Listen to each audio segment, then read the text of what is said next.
বাউল সঙ্গীতের অমর স্রষ্টা শাহ আব্দুল করিম। আজ এই বাউলের জন্মদিন। ১৯১৬ সালের ১৫ ফেব্রুয়ারি সুনামগঞ্জের দিরাই উপজেলার কালনী নদীর পাড়ে ধল আশ্রম গ্রামে জন্ম নিয়েছিলেন তিনি। শৈশব থেকে দারিদ্র্য আর সংগ্রামের মধ্যে বেড়ে ওঠা।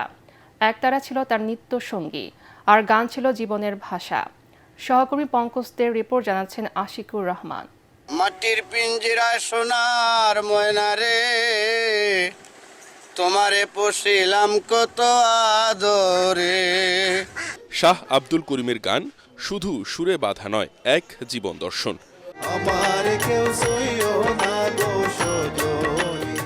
সিলেটের এক নিভৃত গ্রামে বসে তিনি মানুষের জীবনকে দেখেছেন নতুন আলোয়। সুখ দুঃখ, প্রেম ও বিরহের কথা বলেছেন। আবার অন্যায়, অবিচার আর সাম্প্রদায়িকতার বিরুদ্ধেও তার গান মানুষকে আলোড়িত করে। তরুণ প্রজন্মের কাছে তার গান পেয়েছে ব্যাপক জনপ্রিয়তা।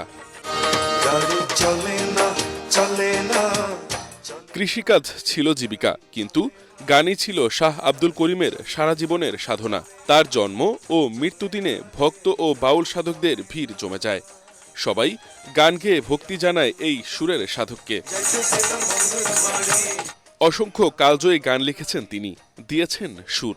তার গান যেমন আন্দোলনে প্রেরণা জুগিয়েছে, তেমনি ধর্মান্ধতার বিরুদ্ধে লড়াইয়ে দিয়েছে শক্তি।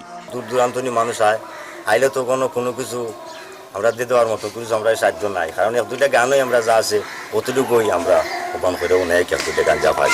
শাহ আব্দুল করিমের গান চর্চা করার জন্য শাহ আব্দুল করিম কমপ্লেক্স নির্মাণ করে দেওয়া হোক। আগে কি সুন্দর দিন কাটাইতাম আমরা। বাঙালির জীবনে বাউল শাহ আব্দুল করিমের গানের প্রভাব বিশাল।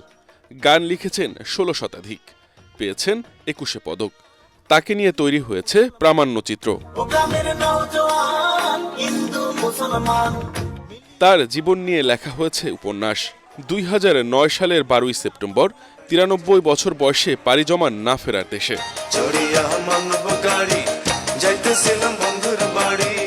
প্রজন্ম থেকে প্রজন্ম শাহ আব্দুল করিমের গান ছড়িয়ে দেয় ভালোবাসা আর মানবতার বাণী।